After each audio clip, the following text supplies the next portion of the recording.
أعوذ بالله من الشيطان الرجيم. بسم الله الرحمن الرحيم. وإذ قال إبراهيم رب أرني كيف تحيي الموتى قال أولم تؤمن قال بلى ولكن ليطمئن قلبي قال فخذ أربعة من الطير فصرهن إليك ثم اجعل على كل جبل منهن جزءا ثم ادعهن يأتينك سعيا واعلم أن الله عزيز حكيم. صدق اللہ العظیم. ان آیات کا لفظی ترجمہ ہے وَإِذْ قَالَ إِبْرَاهِيمُ رَبِّ أَرِنِي كَيْفَ تُحْيِي الْمَوْتَى. اور جس وقت یاد کرو اس وقت کو جب کہا ابراہیم علیہ السلام نے یعنی اللہ تعالیٰ سے عرض کی رب ارنی کیف تحیی الموتى، اے میرے رب مجھے دکھلا کہ آپ کیسے زندہ کرتے ہیں مردے کو. قال اولم تؤمن، تو اللہ تعالیٰ نے فرمایا کیا تجھے یقین نہیں ہے؟ قال بلا، تو ابراہیم علیہ السلام نے عرض کی اے اللہ کیوں نہیں، یقین تو ہے. ولکن لیطمئن قلبی، لیکن میں چاہتا ہوں کہ میرا دل مطمئن ہو جائے، یعنی اطمینان قلب کے لیے. قال فخذ أربعة من الطير، تو اللہ تعالیٰ نے فرمایا کہ تو پکڑ چار پرندے حضرت ابراہیم علیہ السلام نے لیے. ان میں ایک مور تھا، ایک مرغا تھا، ایک کوا تھا، ایک کبوتر تھا. فصرہن، تو اللہ تعالیٰ نے فرمایا ان کو اپنے ساتھ مانوس کر لے، ان کو ہلا لے، یعنی اپنی جب تو آواز دے تو تیری آواز پر لبیک کہیں، یعنی ایسا مانوس کر لے ان کو. ثم اجعل على كل جبل منهن جزءا، اور پھر تو ان کو رکھ ان کے اجزاء کو پہاڑ پر، یعنی ان کو ذبح کر کے ان کا گوشت بنا اور ان کا قیمہ کر، یعنی مختلف اجزاء کر اس کے، اور ان کے گوشت کو آپس میں مکس کر دے چاروں پرندوں کو، اور پھر ان گوشت کو مختلف پہاڑوں پر رکھ دو. ثم ادعوہن، اور پھر ان کو پکار، یأتینک سعیا، تو وہ پرندے دوڑتے ہوئے آئیں گے تیری طرف. واعلم ان اللہ عزیز حکیم، اور جان لے کہ بے شک اللہ تعالیٰ زبردست ہے اور حکمت والا ہے. یہ ان آیات کا لفظی ترجمہ ہے. یہاں حضرت ابراہیم علیہ السلام کا ایک واقعہ ہے کہ انہوں نے یعنی یہ تو علم تھا، یقین تھا کہ بھئی اللہ تعالیٰ ہی زندگی دیتے ہیں، اللہ تعالیٰ ہی موت دیتے ہیں. چونکہ پیچھے انہوں نے نمرود سے مناظرہ کیا تھا اور اسی بات پر مناظرہ تھا کہ بھئی اللہ تعالیٰ کے ہاتھ میں موت اور زندگی، اللہ سورج کو مشرق سے نکالتے ہیں. لیکن یہاں وہ مطالبہ کر رہے ہیں کہ یا اللہ میں اپنی آنکھوں سے دیکھنا چاہتا ہوں، مشاہدہ کرنا چاہتا ہوں کہ آپ مردے کو کیسے زندہ کرتے ہیں. اس سے پہلے ایک واقعہ حضرت عزیر علیہ السلام کا ہے، کل اس کی تفصیل رہ گئی تھی. پہلے حضرت عزیر علیہ السلام کا واقعہ بیان کرتے ہیں، بعد میں یہ حضرت ابراہیم علیہ السلام کا. کہ اس سے پچھلی آیت میں او کالذی مر علی قریہ، کہ کیا تو نے نہیں دیکھا اس شخص کو جو گزرے تھے ایک بستی کے پاس سے. یعنی حضرت عزیر علیہ السلام ایک بستی کے پاس سے گزرے تو اس بستی کو دیکھا، وہی خاویۃ علی عروشہا، وہ بستی اپنی چھتوں کے بل نیچے گری ہوئی تھی. یعنی وہ بستی بے آباد ہو چکی تھی، اس کے جو رہنے والے سب مر چکے تھے. یعنی ایک ظالم بادشاہ تھا بخت نصر، تو اس ظالم بادشاہ نے ساری بستیوں کو اجاڑ دیا. بنی اسرائیل کے جتنے بھی افراد تھے یا تو ان کو قتل کر ڈالا یا ان کو گرفتار کر کے لے گیا، اپنے پاس جیل میں ڈال دیا. تو حضرت عزیر علیہ السلام بھی انہی لوگوں میں سے تھے جن کو گرفتار کر لیا تھا. تو بہت عرصہ وہاں گرفتار رہے۔ اس کے بعد پھر حضرت عزیر علیہ السلام کو اور کچھ افراد کو رہا کر دیا۔ تو جب حضرت عزیر علیہ السلام وہاں سے گزرے، اور زیادہ امکان یہی ہے کہ یہ جو بستی بیت المقدس تھی یا کوئی اور بستی تھی، تو جب وہاں سے گزرے تو وہ بستی بالکل بے آباد ہو گئی، اور اس کے رہنے والے یا تو گرفتار کر لیا تھا بخت نصر نے، یا پھر وہ سب مارے جا چکے تھے، اور بستی ویران پڑی تھی۔ تو عزیر علیہ السلام نے گزرتے ہوئے وہاں سے ایک ٹھنڈی آہ بھری اور افسوس میں کہا، انا یحیی ھذہ اللہ بعد موتہا، کہ کیسے زندہ کرے گا اللہ تعالیٰ اس بستی کو، یعنی زندہ کرنے سے مراد یہ بستی دوبارہ سے کیسے آباد ہوگی؟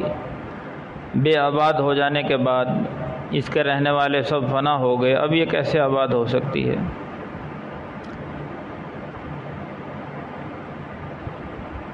تو انہوں نے یہ الفاظ بولے تھے کہ اب یہ کیسے؟ تو اللہ تعالیٰ نے ان پر موت طاری کر دی۔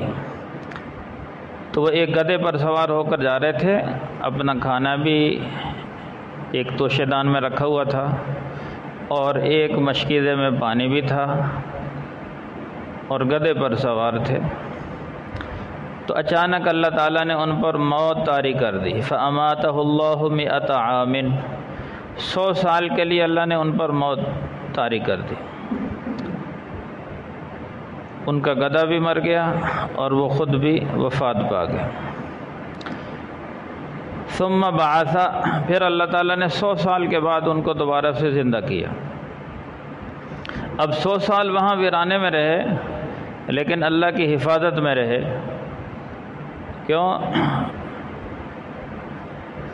کہ وہاں 100 سالوں کے درمیان میں بارشیں بھی ہوئی ہوں گی، سیلاب بھی آئے ہوں گے، اور وہاں جانور چوپائے لیکن اللہ نے لوگوں کی نظروں سے ان کو اوجھل کر دیا، ورنہ وہاں سے لوگ گزرے ہوں گے، اگر وہ اس کو دیکھ لیتے تو ان کو دفناتے یا کوئی نہ کوئی شکل، تو اللہ نے لوگوں کی نظروں سے غائب کر دیا، اور ان کا کھانا بھی وہیں پڑا رہا اور پانی بھی وہیں پڑا رہا۔ تو اللہ کی قدرت کہ ان پر موت تو طاری ہو گئی، لیکن ان کا جسم بالکل سلامت رہا۔ اور یہ تو حدیث ہے، الانبیاء احیاء فی قبورہم یصلون، انبیاء کرام اپنی قبروں میں زندہ رہتے ہیں، نماز ادا کرتے ہیں، اور ان کی جسم کو، انبیاء کے جسم کو مٹی نہیں کھا سکتی۔ انبیاء کے جسم مٹی پر حرام کر دیے، انبیاء کے جسموں کو مٹی نہیں کھا سکتی، ان کے جسم سے ہی سلامت رہتے ہیں، قبروں میں بھی وہ سلامت رہتے ہیں، قبروں میں بھی وہ حیات ہیں ان کو۔ تو 100 سال کے بعد اللہ نے ان کو اٹھایا۔ تو جب 100 سال کے بعد ان کو دوبارہ سے زندہ کیا تو پوچھا، قال کم لبثت، کتنی دیر ٹھہرے ہو یہاں؟ تو اب وہ جس وقت گزرے تھے، اس بستی سے گزر رہے تھے، صبح کا وقت تھا، اور جب بیدار ہوئے تو شام کا وقت تھا۔ سوچنے لگ گئے کہ بھئی سویا تو میں کافی دیر نہ ہوں، یعنی یہ دوبارہ سے جو انہوں نے یہی سمجھا کہ میں سویا ہوا تھا۔ تو انہوں نے یہ سمجھا کہ یا تو ایک دن ایک رات ہو گیا، شاید میں کل سویا تھا اور آج اٹھا ہوں، کل صبح کا وقت تھا، آج شام کا۔ پھر سوچا شاید صبح سویا تھا، اب شام کو اٹھ گیا۔ تو کہنے لگے لبثت یومن او بعض یوم، ایک دن ٹھہرا ہوں یا دن کا کچھ حصہ ٹھہرا ہوں۔ انہوں نے اپنے ایک اندازے سے بتلایا، کیونکہ ان پر تو موت طاری ہو گئی تھی، اب 100 سال بعد زندہ ہوئے ہیں، تو ان کو پورا اندازہ تھا نہیں۔ انہوں نے ایک اندازے سے بتایا، اللہ ایک دن، یعنی ایک دن ایک رات یا دن کا کچھ حصہ ٹھہرا۔ تو اللہ تعالیٰ نے فرمایا نہیں، بل لبثت 100 عام، تو یہاں ٹھہرا ہے 100 سال، تجھے یہاں بڑے ہوئے 100 سال گزر چکے ہیں۔ فانظر الی طعامک و شرابک لم یتسنى، کہ اپنے کھانے کو دیکھ اور اپنے پانی کو دیکھ، کھانا بھی تیرا تازہ ہے اور پانی بھی تازہ، یعنی کھانے میں کوئی خرابی، حالانکہ کھانا خراب ہو جاتا ہے، گل سڑ جاتا ہے، لیکن وہ بالکل تازہ اور گرم، جیسے وہ باندھ کے لائے تھے پکوا کے، ایسے ہی تازہ بندھا ہوا، لم یتسنى، یعنی اس میں کوئی خرابی نہیں آئی، پانی بھی بالکل تازہ۔ پھر فرمایا اب اپنے گدھے کی طرف دیکھ، وانظر الی حمارک، اپنے گدھے یعنی اپنی سواری کی طرف دیکھ۔ جب اس کو دیکھا تو گدھا یعنی وہ مر کے اس کی یعنی ختم ہو گیا تھا، اس کی ہڈیاں بھی چورا چورا ہو چکی تھیں، یعنی اس کے جسم پر جتنا گوشت وغیرہ تھا وہ بھی ختم ہو گیا، صرف ہڈیاں کبھی ٹکڑے پڑے ہوئے تھے ہڈیوں کے۔ پھر اللہ تعالیٰ نے فرمایا دیکھ، تو یہ کہہ رہا تھا نا ہم اس بستی کو کیسے زندہ کریں گے، اس بستی کو کیسے آباد کریں گے، پہلے اپنے گدھے کو دیکھ کہ ہم اس کو کیسے زندہ کرتے ہیں۔ وانظر الی حمارک، کہ انظر الی العظام کیف ننشزها، اس کی ہڈیوں کو اب دیکھنا کہ ہم اس کو کیسے جوڑتے ہیں آپس میں اور کیسے اس کو زندگی دیتے ہیں دوبارہ سے، اور کیسے ان پر گوشت چڑھاتے ہیں۔ تو اب حضرت عزیر علیہ السلام دیکھنے لگے تو وہ دیکھتے ہیں کہ اچانک وہ ہڈیاں جڑنا شروع ہو گئی، اللہ کی قدرت سے وہ ہڈیاں آپس میں جڑی، جو جہاں کا جوڑ تھا وہ آپس میں جڑتا چلا گیا۔ پھر جب پوری ہڈیوں کا ڈھانچہ ایک تیار ہو گیا، پھر اللہ تعالیٰ نے فرمایا اب دیکھ ثم نکسوها لحما، کہ ہم اس پر گوشت چڑھاتے ہیں، اب دیکھنا، اب اس پر گوشت چڑھنا شروع ہو گیا، ہڈیوں پر گوشت، دیکھتے ہی دیکھتے ان کی ہڈیوں پر گوشت چڑھ گیا، اور پھر کھال چڑھی، اور پھر اس کے بعد اللہ نے اپنی قدرت سے اس گدھے میں روح ڈال دی اور دوبارہ سے زندہ ہو گیا۔ تو جب یہ سارا منظر دیکھا تو حضرت عزیر علیہ السلام پکار اٹھے، اعلم ان اللہ علی کل شیء قدیر، کہ میں جان گیا کہ بے شک اللہ تعالی ہر چیز پر قادر ہے۔ اب جب وہاں اس گدھے سے یعنی اپنی سواری پر سوار ہو کر جب چلے ہیں تو پھر اسی بستی کے پاس آئے تو وہ بستی آباد ہو چکی تھی۔ 100 سال میں بخت نصر جو ظالم بادشاہ تھا جس نے اس بستی کو اجاڑا تھا وہ مر چکا تھا، کوئی اور بادشاہ آ چکا تھا، اور بنی اسرائیل جو اس نے گرفتار کیے تھے وہ سب رہا ہو کر وہاں آ گئے تھے، آباد ہو گئے، گھر دوبارہ سے آباد ہو گئے، چہل پہل۔ تو عزیر علیہ السلام وہاں پہنچے ہیں تو بستی ایسے آباد تھی جیسے کبھی یہ اجڑی نہیں۔ جب 100 سال پہلے وہاں سے گزرے تھے تو یوں تھا کہ کبھی یہ آباد ہی نہیں ہوگی، وہاں کوئی نہ بندہ نہ بندے کی ذات، یعنی بالکل ویران تھی، اور اب وہاں پہنچے ہیں تو وہ بالکل آباد۔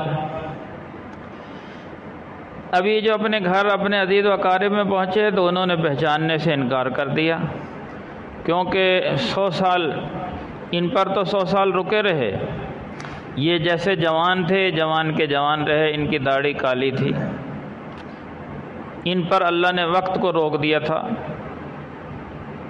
لیکن جو ان کے ساتھ والے تھے وہ کچھ مر گئے، کچھ دنیا سے رخصت ہو گئے، جو بچے تھے وہ بوڑھے ہو گئے 100 سال میں۔ اب انہوں نے پہچاننے سے انکار کر دیا، 100 سال میں بہت تغیر آ جاتا ہے۔ تو انہوں نے کہا کہ میں عزیر علیہ السلام ہوں، عزیر ہوں۔